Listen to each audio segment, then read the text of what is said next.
قرآني نبض حياتي، قرآني طهر ذاتي، قرآني عصمة أمري، قرآني طوق نجاتي. قرآني نبض حياتي، قرآني طهر ذاتي، قرآني. السلام عليكم ورحمة الله وبركاته. والسلام على رسول الله وعلى آله وأصحابه ومن والاه ما بعد. সাধারণ আলেম সমাজের ব্যানারে এরকম একটি অসাধারণ চমৎকার আয়োজনে আমি উপস্থিত হতে পেরেছি। এই কারণে আমি আল্লাহ সুবহানাহু ওয়া তাআলার কৃতজ্ঞতা আদায় করছি এবং যারা এই আয়োজন করেছেন তাদের কৃতজ্ঞতা আদায় করছি। এবং সত্যিকার অর্থে আমি অভিভূত এই জন্যে যে আলেমরা এরকম উন্মুক্ত মঞ্চে ইন্টেলেকচুয়াল ডিসকোর্সের আয়োজন করবে, কতদিন এরকম স্বপ্ন দেখেছি। কিন্তু এই স্বপ্ন যে আল্লাহ সুবহানাহু ওয়া তাআলা আমাদেরকে এত দ্রুত বাস্তবে রূপদান করার সুযোগ করে দেবেন, it was beyond our dream and expectation. এই জন্যে কৃতজ্ঞতার চিত্তে, বিনয় অবনত চিত্তে আল্লাহ সুবহানাহু ওয়া তাআলার জন্য মাথাটি অবনত হয়ে আসে সত্যিকার অর্থেই, সেটি আমি বলবো। এবং এটি স্মরণ করিয়ে দিতে চাই গোটা বাংলাদেশের মানুষকে, এরকম মানুষদের অথবা এরকম পরিবারের সন্তানদের রক্তের মাধ্যমে আমরা স্বাধীনতা অর্জন করেছি। ফলে এই স্বাধীনতা যেন কোনো অবস্থায় অন্য কেউ তথাকথিত সুশীল অথবা তথাকথিত বুদ্ধিজীবীরা যাদের এখানে কোনো পার্টিসিপেশন নাই, ৭১ যেমনিভাবে তাদের কোনো পার্টিসিপেশন ছিল না, তো তারাই এসে এটাকে দখল করে নিয়েছিল। এবারে স্বাধীনতা এরকম যেন আমাদের হাতছাড়া না হয়ে যায়, সে ব্যাপারে অবশ্যই আমাদেরকে সজাগ থাকতে হবে, সচেতন থাকতে হবে। আজকে যেভাবে আপনারা সচেতন হয়েছেন, সজাগ হয়েছেন, যেভাবে আপনারা আপনাদের কথাগুলো উচ্চারণ করছেন শক্তভাবে, স্পষ্টভাবে মিডিয়ার সামনে, নিজেদের মিডিয়া এবং প্রতিষ্ঠিত মিডিয়ার সামনে, ঠিক এভাবে যেন এটা আমরা করে যেতে পারি, সেই বিষয়ে ওলামায়ে কেরাম দিক নির্দেশনা তো দেবেনই, আপনাদের অগ্রণী ভূমিকা পালন করতে হবে। আমাদের দেশ এটি ৯০% মানুষ যেখানে ইসলাম নিজেদের চিন্তা চেতনায় লালন করেন, ভালোবাসেন কম এবং বেশি, সেই জায়গায় মুসলমানদের দৃষ্টিভঙ্গি রাজনীতিতে প্রতিফলিত হবে না, এটা ভাবাই যায় না। অতএব সেটি অবশ্যই প্রতিফলিত হতে হবে এবং সেটা বুদ্ধিবৃত্তিকভাবে প্রতিফলিত হতে হবে। আমাদেরকে দমিয়ে রাখা হয়েছিল, আমাদের কোনো বুদ্ধি নাই, যারা বুদ্ধিহীন তারাই বুদ্ধিজীবী হিসেবে এখানে প্রতিষ্ঠিত, তাদেরকে করা হয়েছে অথবা তাদেরকে পরিচয় করিয়ে দেওয়া হয়েছে। আমরা সেই ন্যারেটিভটাকে উল্টিয়ে দিতে চাই যে না, আসলেই তারা ছিল বুদ্ধিহীন। প্রকৃত বুদ্ধি তো আসে আল্লাহ সুবহানাহু ওয়া তাআলার পক্ষ থেকে। যারা কোরআন এবং সুন্নাহর জ্ঞান যারা ধারণ করেন তাদের বুদ্ধি নাই, আর বুদ্ধি অন্যদের কাছে আছে। এই যে ন্যারেটিভ, এই যে ডিসক্রিমিনেশন এগেইনস্ট দ্য ওলামায়ে কেরাম, সেটাকে অবশ্যই রদ করা আমাদের দায় এবং দায়িত্ব রয়েছে। সেটা করতে হবে কীভাবে? আপনারা জানেন যে বাংলাদেশের এখন আমরা এই মুহূর্তে অনেকগুলো প্রবলেম ফেস করছি। আমাদের বাংলাদেশ এখনও সেফ না। হাজারো চক্রান্ত এবং ষড়যন্ত্র, সেই পার্বত্য চট্টগ্রাম থেকে শুরু করে সর্বত্র এই চক্রান্ত এবং ষড়যন্ত্রের বেড়াজালে আমরা এখনও আছি। আমরা জানি ইনশাআল্লাহ স্বৈরাচার এবং স্বৈরতন্ত্রের সেই প্রেতাত্মারা তারা ফিরে আসবে না বটে, কিন্তু তাদের প্রেতাত্মারা বিভিন্ন জায়গায় আছে। হতে পারে স্বৈরতন্ত্রের যেই স্বৈরতন্ত্র বিদায় নিয়েছে সেই স্বৈরতন্ত্রকে সমর্থন করতো না এরকম কিছু লোক আছে, কিন্তু তাদের ধ্যান ধারণা বা তাদের দৃষ্টিভঙ্গি, তাদের দর্শন লালন করে এরকম লোকের অভাব নাই এখন। যেমন আমরা শিক্ষায় দেখেছি যে নতুন কমিটি গঠন করা হয়েছে, সেখানে তাদের দর্শন লালন করে এরকম লোকের আছে। যেমন সামিনা লুৎফার কথা আপনারা জানেন, অথবা কামরুল হাসান মামুনের কথা আপনারা জানেন, স্পষ্টভাবে সমকামিতাকে সাপোর্ট করে এবং এর পাশাপাশি ইসলামের যে মৌলিক বিধিবিধানগুলো আছে, যেমন হাজ, কোরবানি ইত্তকারগুলোকে নিয়ে ব্যঙ্গ করে এরকম ব্যক্তিরা সেখানে আছেন। তাদের একটা ভালো দিক আছে যে তারা স্বৈরাচার বিরোধী তারা, কিন্তু অন্যদিকে আমাদের কাছে তার চেয়ে অনেক বড় জিনিস যেটি, সেটা হচ্ছে আমাদের দিনের যে মূল মন্ত্র, দিনের যে মূল বক্তব্য, তারা বিরোধী। অতএব সেই জায়গায় আমাদের সন্তানদের শিক্ষা সিলেবাস তারা তৈরি করে দেবে, অথবা এই জায়গায় তারা প্রেসক্রিপশন দেবে, গাইড তারা করবে, আর আমাদের সন্তানরা তা পড়বে, এটা কখনো হতে পারে না। এই জায়গায় যেমনিভাবে আপনারা সজাগ আছেন এবং আপনারা সেই আলাপ তুলেছেন, সেই বয়ান তুলেছেন এবং সফলতার কথা বলি, আজকে তাদের মধ্যকার একজন বড় কোনো একটা ইউনিভার্সিটি তার সেমিনার ছিল, কিন্তু সেই সেমিনার থেকে সেই সেমিনারটি বন্ধ করতে তারা বাধ্য হয়েছে এবং আগামীকাল তাদের সেমিনার ছিল, সেটি তারা বন্ধ করে দিয়েছে যে না, ওইখানে এখন সেমিনার করা যাবে না। এই আওয়াজ আপনাদের ক্ষুদ্র মনে হতে পারে আপনাদের কাছে, এই ক্ষুদ্র আওয়াজ, কিন্তু আওয়াজটা যদি ইসলামের পক্ষে এটা অনেক বড় হয়ে তাদের কাছে প্রতিধ্বনিত হয়। সে কারণে এই আওয়াজটি আমাদের অব্যাহতভাবে তুলে যাওয়া দরকার। তুলে ধরা দরকার। সতর্ক থাকতে হবে যে কোনো অবস্থায় যেন আমাদের স্বাধীনতা তারা ছিনিয়ে নিতে না পারে, কোনো অবস্থায় যেন এটা ব্যাহত না হয়। এখানে আপনারা বুঝতেই পারছেন যে আসলে আমরা একটা বড় ধরনের সিকিউরিটি প্রবলেমে এখনও আছি।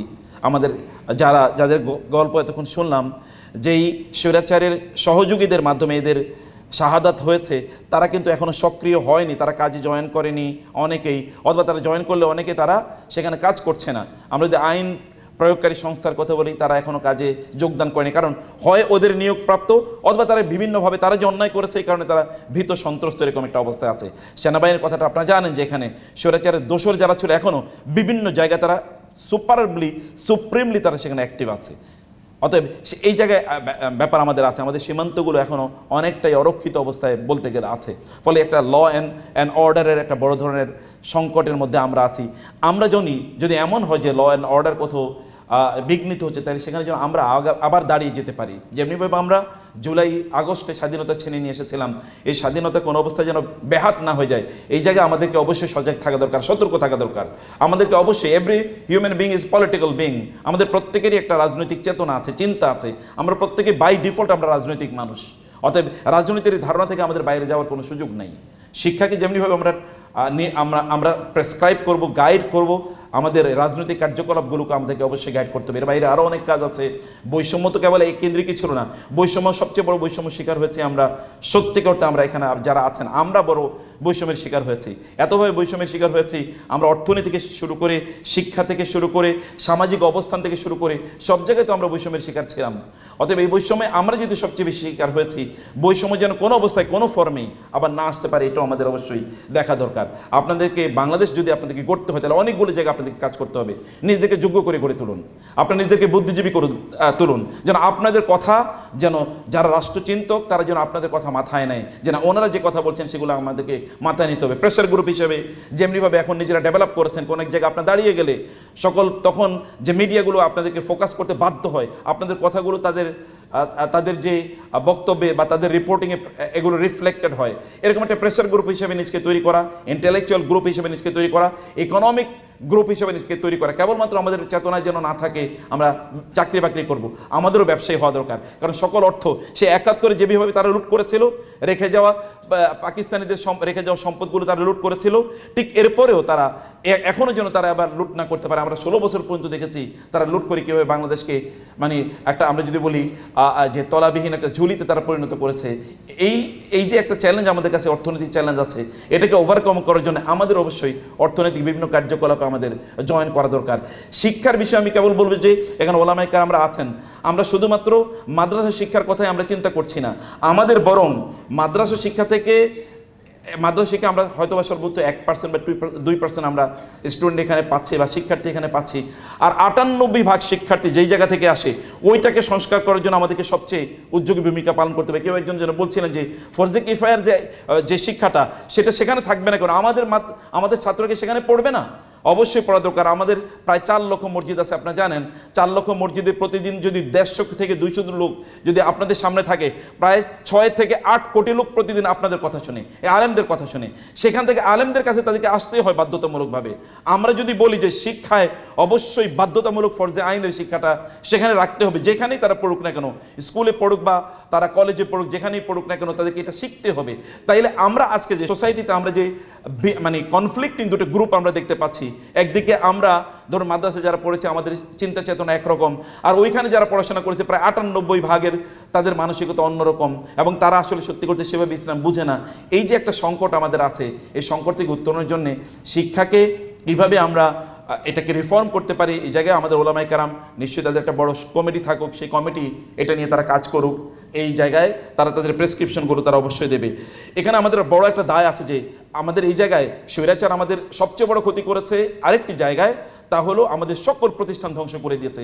বাংলাদেশে একেবারে সুপ্রিম কোর্ট থেকে শুরু করে আপনি দেখবেন কোনো শিক্ষালয় পর্যন্ত কোথাও কোনো প্রতিষ্ঠান তৈরি হয়নি, নাইলে পৃথিবীতে এরকম কোথাও এমন কোনো নজির নাই যে একটি সরকারের পতন হলে ওইখানে হাজার হাজার লোক তারা, এমনকি শিক্ষা প্রতিষ্ঠান আপনারা দেখেন ইউনিভার্সিটিগুলোতে প্রথম ব্যক্তি, দ্বিতীয় ব্যক্তি, তৃতীয়, চতুর্থ, পঞ্চম, দশম, 12, 15, 20তম পর্যন্ত ব্যক্তি নাই। এগুলো এতভাবে এগুলোকে পলিটিসাইজ করা হয়েছে যে 20তম ব্যক্তিকে পর্যন্ত খুঁজে পাওয়া যাচ্ছে না যে এই মানে প্রতিষ্ঠান চালাবে কারা, ইউনিভার্সিটি চালাবে কারা, কলেজ চালাবে কারা। কলেজের মানে প্রধানকে সেখান থেকে পালিয়ে যেতে হচ্ছে, এমনকি মসজিদের খতিবদেরকেও পালিয়ে যেতে হয়। মানে কিরকম একটা অবস্থা তৈরি করেছে তারা। তো এই যে এত যে তারা কোনো একটা জায়গায় আপনার কোনো প্রতিষ্ঠান তারা ঠিক রাখে নাই, এই প্রতিষ্ঠানগুলোকে তৈরি করার জন্য আমাদেরকে প্রেসক্রিপশন দেওয়া দরকার, যে প্রতিষ্ঠানগুলো আমাদের অবশ্যই রক্ষা করা দরকার। আমাদের মানবাধিকারের যেই অবস্থা আমরা দেখেছি, মানবাধিকারের তো কোনো বিষয় ছিল না, এখানে সুশাসন ছিল না, সুশাসনের কথা আমাদেরকে বলা দরকার। কারণ আল্লাহ সুবহানাহু ওয়া তাআলা আল কিসতের কথা বলেছেন, ইন্নাল্লাহা ইউহিব্বুল মুকসিতিন, এবং আল্লাহ তাআলা বলেছেন যে তোমরা অবশ্যই আদল এবং ইনসাফ মেনটেন করো, ইন্নাল্লাহা ইয়ামুরু বিল আদলি ওয়াল ইহসানি। এগুলো কেবল কোরআনের কথা। তো আমরা যদি আদল ইনসাফ প্রতিষ্ঠা না করতে পারি তাহলে কে করবে? রাসূলুল্লাহ সাল্লাল্লাহু আলাইহি ওয়াসাল্লাম যেমন বলেছেন, আমি যদি রহম না করি তাহলে কে রহম করবে? এমনিভাবে ওলামায়ে কেরাম তারা যদি আদল না বুঝেন, ইনসাফ না বুঝেন, বা ইনসাফের কথা যদি তারা মানুষকে না শেখাতে পারেন তাহলে কারা শেখাবে? আমাদের আদল এবং ইনসাফের যে প্রেসক্রিপশনগুলো অথবা যে ক্রাইটেরিয়াগুলো, এই ক্রাইটেরিয়াগুলো তাদেরকে অবশ্যই এগুলো তাদেরকে জানানো দরকার, বোঝানো দরকার। এগুলো তাদেরকে সেই দিকগুলো তাদের কাছে অবশ্যই অবশ্যই উপস্থাপন করা দরকার। এবং এর মধ্যেও আপনারা ইকোনমিক্স থেকে শুরু করে ধরুন এমন কোনো জায়গা নাই যেই জায়গায় আমাদেরকে কাজ করার প্রয়োজন নেই। আমি মনে করি যে এখানে যেমন বলেছেন কওমি বিশ্ববিদ্যালয় হওয়া দরকার, আমি মনে করি তো এখানে মহিলাদের জন্য আলাদা বিশ্ববিদ্যালয় হওয়া দরকার। এবং আমি এখানে যারা আপনারা আছেন আপনাদেরকে বলবো যে বিশেষ করে ওলামায়ে কেরাম, আপনারা নতুন নতুন প্রতিষ্ঠান তৈরি করুন, আপনার থিঙ্ক ট্যাঙ্ক তৈরি করুন, আপনার প্রয়োজনে মানবাধিকার সংস্থা করুন, এরকম এখন আপনার ফাউন্ডেশন করুন, আপনার ট্রাস্ট করুন। এখন সুযোগ যাচ্ছে, আপনারা যা করার এখনই করে নেন। এগুলো আপনাদের জন্য রক্ষা, যাই করবো না কেন আমরা একেবারে লিগাল প্রসিডিউর মেনটেন করে করবো। যেই আসুক না কেন যেন অন্তত আইনিভাবে আমাদেরকে কোনোদিন চ্যালেঞ্জ না করতে পারে, এগুলো করা দরকার। আপনাদের মিডিয়া হাউস প্রয়োজনে করা দরকার, আপনাদের পত্রিকা করা দরকার, অনলাইন করা দরকার, যেগুলো এতদিন তারা সব দখল করে নিয়েছিল। কারণ আপনারা জানেন নবী রাসূলদের যুগেও মিডিয়া প্রপাগান্ডা ছিল, রাসূল সাল্লাল্লাহু আলাইহি ওয়াসাল্লামের বিরুদ্ধে মিডিয়া প্রপাগান্ডা করা হয়েছে, মুসা আলাইহিস সালাতু ওয়াসাল্লামের যুগে করা হয়েছে, ঈসা আলাইহিস সালাতু ওয়াসাল্লামের জন্য করেছে, নূহ আলাইহিস সালামের জন্য করেছে। মিডিয়া এটা যুগ যুগ ধরে নবী রাসূলদের বিরুদ্ধে মিডিয়া তাদের মিডিয়াকে তারা কাজে লাগিয়েছে। তখনকার মিডিয়া কাজে লাগিয়েছে, এখনকার যুগে তারা এখনকার মিডিয়া কাজে লাগাচ্ছে। আপনি হয়তো মনে করবেন আমাদের নিজস্ব মিডিয়া আছে, ফেসবুক অথবা ইউটিউব, এই সকল মিডিয়া দিয়ে আপনি খুব বড় কিছু অর্জন আপনি হয়তো করতে পারবেন না। বিপ্লব সম্ভব, কিন্তু বিপ্লবকে যদি আপনি স্থায়ী করতে চান, মানুষের মন মগজে যদি আদর্শকে ঢুকিয়ে দিতে চান, তাহলে আপনাকে ওই রকম আপনার মিডিয়া তৈরি করতে হবে এবং মিডিয়ার সেই জাতীয় লোকও আমাদের তৈরি করতে হবে। সেখানে আমার মনে হয় যদি এখন আমাদেরকে বলা হয় যে বাংলাদেশ আপনারা পরিচালনা করুন, আমি জানি না আমরা কতজন লোক পাবো পরিচালনা করার জন্য। আমরা যখন রাষ্ট্রের বিভিন্ন এখনকার কর্তা ব্যক্তিদের সাথে বিভিন্ন সময় কথা বলেছেন, আমরা বলেছি ওই জায়গায় আমাদের লোক দেন, তখন তারাও আমাদেরকে বলেছে আপনারা লোকের নাম প্রেসক্রাইব করেন। খুব বেশি প্রেসক্রাইব করতে পারেনি, এটা আপনারা জানেন। আর আমাদের তো একটা সমস্যা আছে যে আমরা যে কত দলে বিভক্ত, কার নাম বললে যে কে তখন রাগ করে, এটাও তো আমরা বুঝি না। এমনকার নাম বলে তোমাকে বলবে না তারে মানি না, অমুকের নাম বলে তোমাকে বলবো আমরা তা মানি না, এরকম একটা সংকট আমাদের আছে। তাহলে আপনারা এখানে যারা আছেন, বিশেষ করে সচেতন আলেম সমাজ, যেহেতু নাম আপনারা দিয়েছেন সচেতন আলেম সমাজ, আপনার কমপক্ষে এতটুকু কাজ করুন যে যতটুকু ভালো ইসলামিক কাজ করে তা আমরা অ্যাপ্রিসিয়েট করি। কমপক্ষে আমাদের বাংলাদেশকে গড়ার জন্য আগামী 2-3 বছর কারো বিরুদ্ধে আমরা কোনো কথা না বলি। কমপক্ষে দিনই কাজ যারা করে, ইসলামিক কাজ যারা করেন, তাদেরকে আমরা অ্যাপ্রিসিয়েট করি যে তিনি এতটুকু কাজ করছেন, তাকে আমরা এগিয়ে নিয়ে যাই। তিনি যাই হন না কেন, আমরা কাদা ছোড়াছুড়ি না করি। যদি আপনারা চান এই বাংলাদেশকে রক্ষা করতে, আমরা বিশ্বাস করি যে এই স্বৈরাচার ফিরে আসতে পারবে না ইনশাআল্লাহ, এবং আমরা তাদেরকে ফিরে আসতে দেব না ইনশাআল্লাহ। যদি দেন তাহলে আয়নাঘর আরো তৈরি হবে, ওই আয়নাঘর আপনাদেরকে থাকতে হবে, আমাদেরকে থাকতে হবে। আমরা তো চাই না আরেকটা আয়নাঘর তৈরি হোক, অথবা এরকম আবার হাজার আয়নাঘর তৈরি হোক। আমরা দেখি যে যেখানে ডিবি মানে সেখানে আইনের লোকেরা যেখানে থাকার কথা সেখানে আয়নাঘর আছে, ইউনিভার্সিটিতেও নাকি আয়নাঘর। এটা কেমন কথা? এরকম আয়নাঘর আবার তৈরি হোক, আর ওই আয়নাঘরে আমরা থাকি, কারণ আমরাই ছিলাম মূলত আয়নাঘরে, বা আমাদের ভাইয়েরাই ছিল আয়নাঘরে। এরকম আবার যাই, সেটা আমরা চাই না। ফলে আপনাদের দায়িত্ব নিতে হবে দেশকে পরিচালনা করার জন্য। এখন দেশ পরিচালনা করার জন্য যোগ্যতা অর্জন করতে হবে।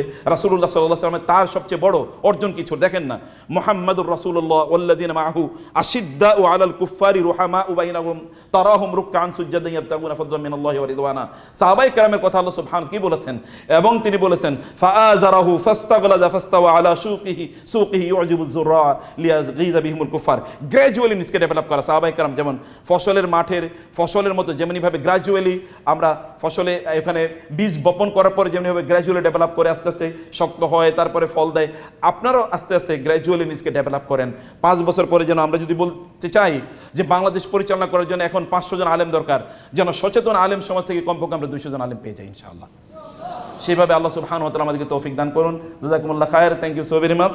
আল্লাহ সুবহানাহু ওয়া তাআলা যেন এই আলেম সমাজের হাতে যেন বাংলাদেশকে আমরা একবার দেখতে পাই। আজকে যেমনি এখানে দেখেছি, বিশ্বাস করেন আমার অন্তরটা এত বড় হয়ে গেছে এখানে এসে দেখে যে অনেকদিন স্বপ্ন দেখছিলাম যে আলেমরা এভাবে একত্রিত হবে, দেশ নিয়ে তারা কথাবার্তা বলবে, কিন্তু এখন দেখছি আলহামদুলিল্লাহ এটা স্বপ্নে বাস্তবায়ন, স্বপ্নই না, এটা এখন বাস্তবে পরিণত হয়েছে। অনেক সময় যেন আমাদের ছাত্র সমাজরা তো একটা দেশ চালাচ্ছে এবং সারা বিশ্বের বিষয়ে পরিণত হয়েছে, হয়েছে নাই? অথবা আপনারা তো এরকম ছাত্র সমাজ, আপনাদের হাতেও বাংলাদেশ নিরাপদ থাকবে, অথবা বাংলাদেশ আপনাদের হাতে চলবে, এই বিশ্বাসকে আমরা রাখতে পারি কিনা ইনশাআল্লাহ? আল্লাহ সুবহানাহু ওয়া তাআলা তৌফিক দান করুন। আল্লাহুম্মা আমিন। ওয়াসসালামু আলাইকুম ওয়া রাহমাতুল্লাহি ওয়া বারাকাতুহু।